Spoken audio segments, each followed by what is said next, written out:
ये साप्ताहिक बाइबल का उपदेश Plainfield Christian science church independent से है, जो प्लेनफील्ड, न्यू जर्सी, अमेरिका में है।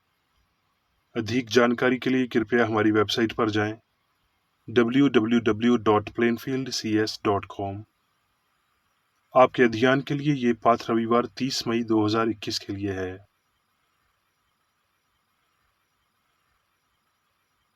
विषय: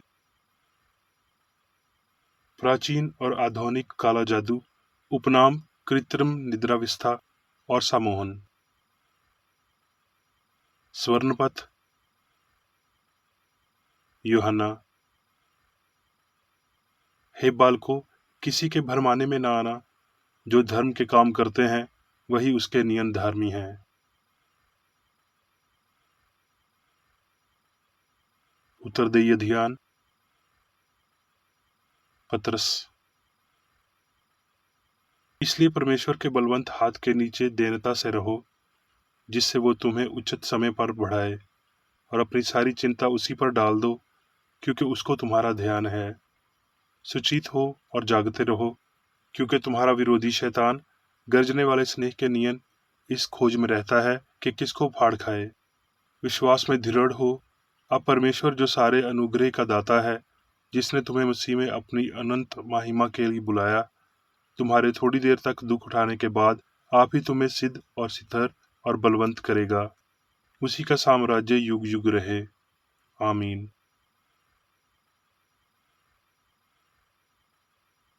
पाठ उपदेश बाइबल में से।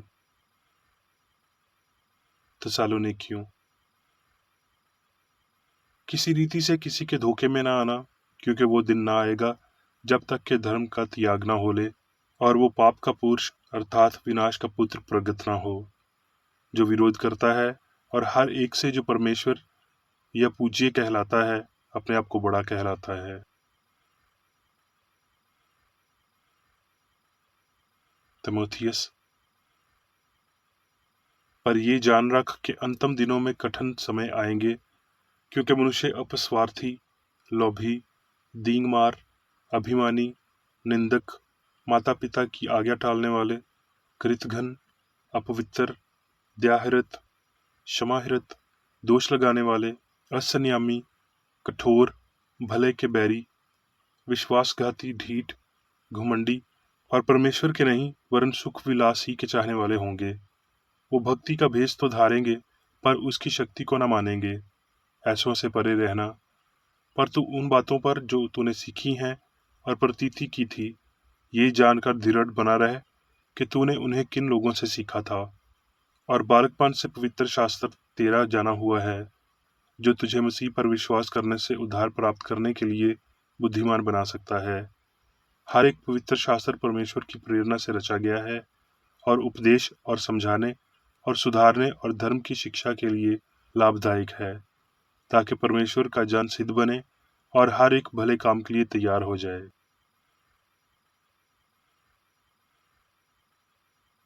राज्य। बैतूल में एक बूढ़ा नबी रहता था, और उसके एक बेटे ने आकर उससे उन सब कामों का वर्णन किया जो परमेश्वर के जन ने उस दिन बैतूल में किए थे, और जो बातें उसने राजा से कही थी उनको भी उसने अपने पिता से कह सुनाया। उसके बेटों ने तो ये देखा था कि परमेश्वर का ये जन तो यहूदा से आया था, किस मार्ग से चला गया। सो उसके पिता ने उनसे पूछा, वो किस मार्ग से चला गया। और उसने अपने बेटों से कहा, मेरे लिए गधे पर काठी बांधो। तब उन्होंने गधे पर काठी बांधी और वो उस पर चढ़ा, और परमेश्वर के जन के पीछे जाकर उसे एक बांजोर रुख के तले बैठा हुआ पाया, और उससे पूछा, परमेश्वर का जो जन यहूदा से आया था, क्या तू वही है? उसने कहा, हाँ वही हूँ। उसने उससे कहा, मेरे संग घर चलकर भोजन कर। उसने उससे कहा, मैं ना तो तेरे संग लौट सकता और ना तेरे संग घर में जा सकता हूँ, और ना मैं इस स्थान में तेरे संग रोटी खाऊंगा न पानी पीऊंगा, क्योंकि यहोवा के वचन के द्वारा मुझे ये आज्ञा मिली है कि वहां ना तू रोटी खाना और ना पानी पीना, और जिस मार्ग से तू जाएगा उससे ना लौटना। उसने कहा, जैसा तू नबी है वैसा मैं नबी हूँ। और मुझसे एक दूत ने यहोवा से वचन पाकर कहा कि उस पुरुष को अपने संग अपने घर को लौटा ले आ, कि वो रोटी खाए और पानी पिए। ये उसने उससे झूठ कहा। और वो उसके संग लौट गया और उसके घर में रोटी खाई और पानी पिया। और जब वो मेज पर बैठे ही थे कि यहोवा का वचन उस नबी के पास पहुंचा जो दूसरे को लौटा ले आया था। और उसने परमेश्वर के उस जन को जो यहूदा से आया था पुकार कर कहा, यहोवा यूं कहता है, इसलिए कि तूने यहोवा का वचन ना माना और जो आज्ञा तेरे परमेश्वर यहोवा ने तुझे दी थी उसे भी नहीं माना, परंतु जिस स्थान के विषय उसने तुझसे कहा था कि उसमें ना तो रोटी खाना और ना पानी पीना, उसी में तूने लौटकर रोटी खाई और पानी भी पिया है। इस कारण तुझे अपने पुरखों के कब्रिस्तान में मिट्टी नहीं दी जाएगी। जब वो मार्ग में चल रहा था तो एक सिंह उसे मिला और उसने उसे मार डाला।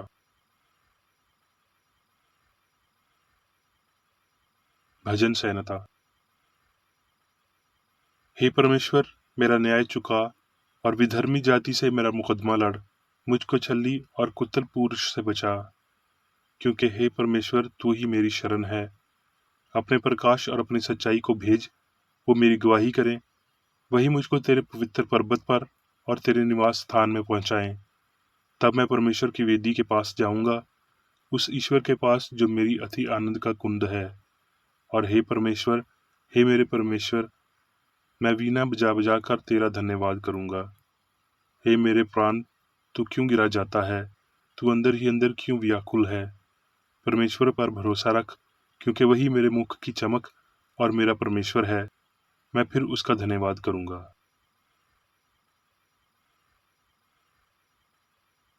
इफसियों। सो मैं जो प्रभु में बंध हुआ हूँ, तुमसे विनती करता हूँ कि जिस बुलाहट से तुम बुलाए गए थे उसके युगे चाल चलो, अर्थात सारी दीनता और निम्रता सहित और धीरज धरकर प्रेम से एक दूसरे की सह लो और मेल के बंध में आत्मा की एक तार रखने का यत्न करो, जब तक कि हम सब के सब विश्वास और परमेश्वर के पुत्र की पहचान में एक न हो जाएं और एक सिद्ध मनुष्य न बन जाएं और मसीह के पूरे डील डोल तक बढ़ जाएं, ताकि हम आगे को बालक न रहें जो मनुष्य की ठग विद्या या चतुराई से उनके भरम की युक्तियों की और उपदेश की हर एक बयार से उछाले और इधर उधर घुमाए जाते हो, वरुण प्रेम में सच्चाई से चलते हुए सब बातों में उसमें जो सर है अर्थात मसीह में बढ़ते जाओ। इफसियों। निंदान प्रभु में और उसकी शक्ति के प्रभाव में बलवंत बनो। परमेश्वर के सारे हथियार बांध लो कि तुम शैतान की युक्तियों के सामने खड़े रह सको, क्योंकि हमारा ये मुलेद लहू या मांस से नहीं, परंतु प्रधानों से और अधिकारियों से और इस संसार के अंधकार के हाकिमों से और उस दुष्टता की आत्मिक सेनाओं से है जो आकाश में है। इसलिए परमेश्वर के सारे हथियार बांध लो कि तुम बुरे दिन में सामना कर सको और सब कुछ पूरा करके स्थिर रह सको। सो सत्य से अपनी कमर कसकर और धार्मिकता की झेलम पहनकर और पाँव में मेल के सुसमाचार की तैयारी के जूते पहनकर और उन सब के साथ विश्वास की ढाल लेकर स्थिर रहो, जिससे तुम उस दुष्ट के सब जलते हुए तीरों को बुझा सको और उद्धार का टोप और आत्मा की तलवार जो परमेश्वर का वचन है ले लो। और हर समय और हर प्रकार से आत्मा में प्रार्थना और विनती करते रहो।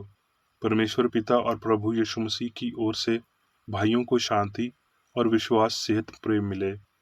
जो हमारे प्रभु यीशु मसीह से सच्चा प्रेम रखते हैं उन सब पर अनुग्रह होता रहे। आमीन। अब मैं मेरी बेकर रेड्डी द्वारा क्रिश्चियन साइंस की किताब विज्ञान और स्वस्थ शास्त्रों की कुंजी के साथ के सहा संबंधी अंश पढ़ूंगा। विज्ञान और स्वस्थ।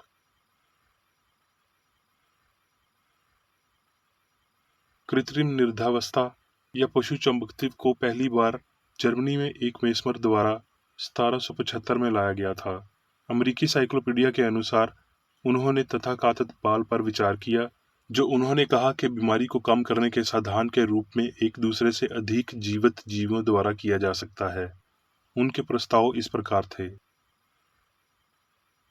आकाशीय पिंडुओं, पृथ्वी और एनिमेटेड चीजों के बीच एक पारस्परिक प्रभाव मौजूद है। जानवरों के शरीर इस एजेंट के प्रभाव के लिए अति संवेदनशील होते हैं, जो नसों के पदार्थ के माध्यम से फैलते हैं।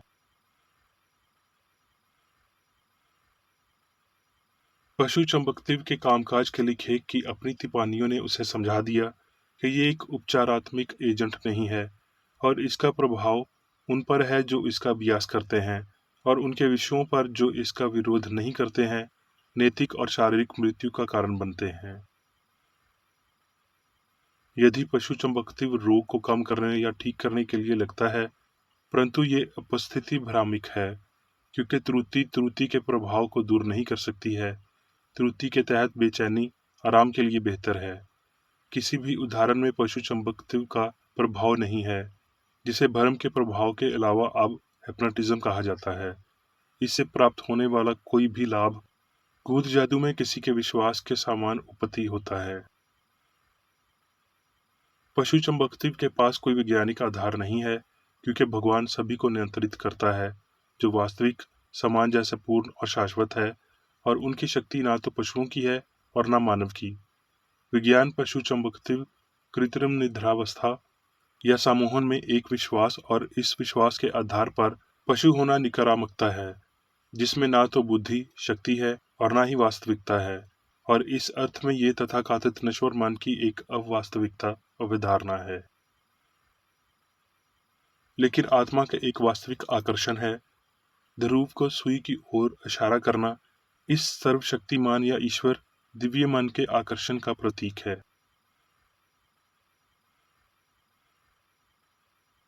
पशु चंबकत्व के हल्के रूप गायब हो रहे हैं और इसकी आक्रामक विशेषताएं सामने आ रही हैं। अपराध के कारघे नश्वर विचार के अंधेरे अवकाश में चिपके हुए हैं। हर समय बुनाई जाले अधिक चित्तल और सूक्ष्म हैं। इसलिए रहस्य पशु चंबकत्व की वर्तमान विधियान है कि वो अमर को आकारमनीयता में बदल देते हैं और उस विषय पर बहुत उदासीनता उत्पन्न करते हैं जो आपराधिक इच्छा करते हैं। मूढ़तापूर्ण भ्रमों से त्रस्त संसार शीर्षावस्था के पालने में सो रहा है, घंटों सपने देख रहा है। भौतिक भावना अस्तित्व के तत्वों को प्रकट नहीं करती है, लेकिन आध्यात्मिक भावना मानव चेतना को शाश्वत सत्य में ले जाती है। मानवीयता धीरे धीरे पाप की भावना से आध्यात्मिक समझ में आगे बढ़ती है। सब कुछ ठीक से सीखने की इच्छा मसीही जगत को जंजीरों से बांधती है।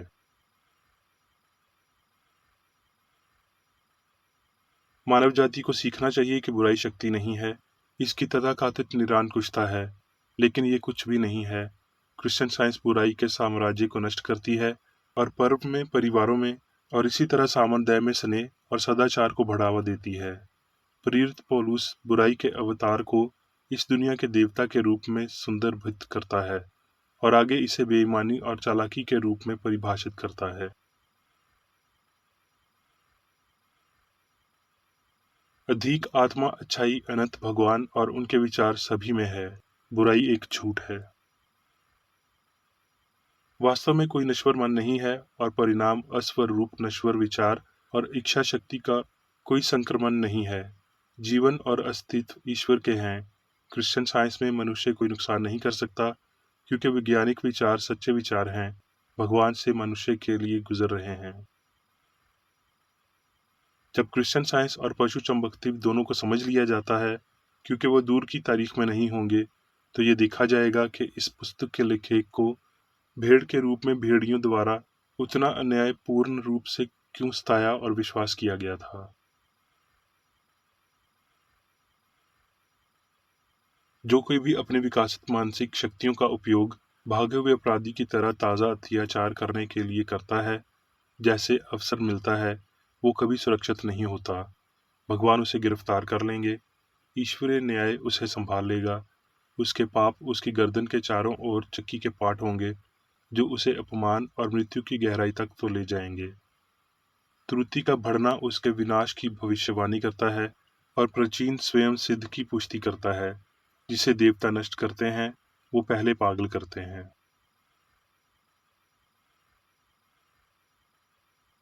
सत्य को ईश्वर के अपने तरीके से त्रुटि को उजागर करने और नष्ट करने दें, और मानव न्याय को ईश्वरीय स्वरूप दें।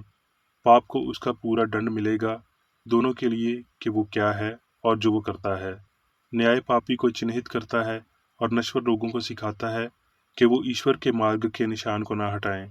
अपने ही नरक से ईर्ष्या करने के लिए न्याय झूठ को भेजता है, जो खुद को आगे बढ़ाने के लिए परमेश्वर की आज्ञाओं को तोड़ता है। सबसे गहरा समय सुबह से पहले होता है। ये भौतिक दुनिया अब भी परस्पर विरोधी शक्तियों के लिए अखाड़ा बन रही है। एक तरफ कला और निराशा होगी, दूसरी तरफ साइंस और शांति होगी। भौतिक विश्वासों को टूटना अकाल और महामारी, चाहत और शौक, पाप, बीमारी और मृत्यु के रूप में प्रतीत हो सकते हैं, जो तब तक इन चिरानों को मानते हैं जब तक उनको कुछ और दिखाई नहीं देता। ये गड़बड़ी त्रुटि के अंत तक जारी रहेगी, जब सभी कला को आध्यात्मिक सत्य में निगल लिया जाएगा।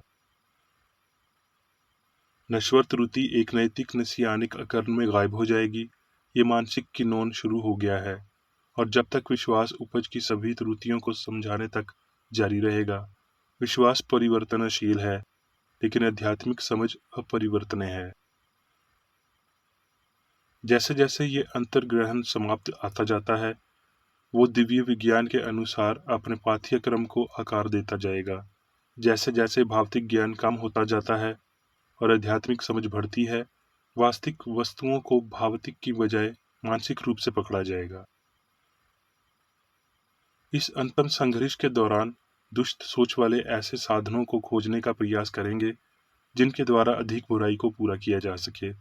लेकिन जो लोग क्रिश्चियन साइंस को समझते हैं, वो अपराध को रोकेंगे, वो त्रुटि की अस्वीकृति में सहायता करेंगे, वो कानून और व्यवस्था बनाए रखेंगे और आनंदपूर्वक परिपूर्णता की निश्चितता का इंतजार करेंगे। व्यापक तत्वों में खुद के खिलाफ सबसे अधिक गलतियां हैं, क्योंकि वो कोर के तहत त्रुटि लाते हैं। सत्य बोलने के लिए साहस चाहिए, क्योंकि जितना अधिक सत्य अपनी आवाज उठाएगा, त्रुटि उतनी ही जोर से चिल्लाएगी, जब तक कि इसकी प्रारंभिक ध्वनि हमेशा के लिए गुमनामी में चुप नहीं हो जाती। अब मैं मीर बेकरेडी द्वारा चर्च मैनुअल में दिए गए 3 दैनिक कर्तव्यों को पढ़ूंगा। दैनिक प्रार्थना। प्रत्येक दिन प्रार्थना करने के लिए इस चर्च के प्रत्येक सदस्य का एक कर्तव्य होगा। तुम्हारा राज्य आए, ईश्वरीय सत्य, जीवन और प्रेम के शासन को मुझ में स्थापित कर और मुझ पर शासन कर, और तेरा वचन सभी मनुष्यों के स्नेह को समृद्ध कर सकता है और उन पर शासन कर। आदेशों और कर्तव्यों के लिए एक नियम। ना तो दुश्मनी और ना व्यक्तिगत लगाव। मदर चर्च के सदस्यों के आदेशों और कर्तव्यों पर लागू करना चाहिए। विज्ञान में दिव्य प्रेम ही मनुष्य को नियंत्रित करता है, और एक क्रिश्चियन विज्ञानी प्यार की मीठी सुविधाओं को दर्शाता है। प्यार में डांटने पर, सच्चा भाईचारा, परोपकार और क्षमा में। इस चर्च के सदस्यों को प्रतिदिन ध्यान रखना चाहिए और सभी बुराई दूर करने, भविष्यवाणी, न्याय करने, निंदा करने, परामर्श देने, प्रभावित करने या गलत तरीके से प्रभावित होने से बचने के लिए प्रार्थना करनी चाहिए। कर्तव्य के प्रति सतर्कता। इस चर्च के प्रत्येक सदस्य का यह कर्तव्य होगा कि वो प्रतिदिन आक्रामक मानसिक सुझाव से बचाव करे और भूलकर भी ईश्वर, नेता और मानव जाति के प्रति अपनी कर्तव्य की उपेक्षा नहीं करनी चाहिए। उनके कामों से उन्हें आंका जाएगा और वो उचित या निंदनीय होगा।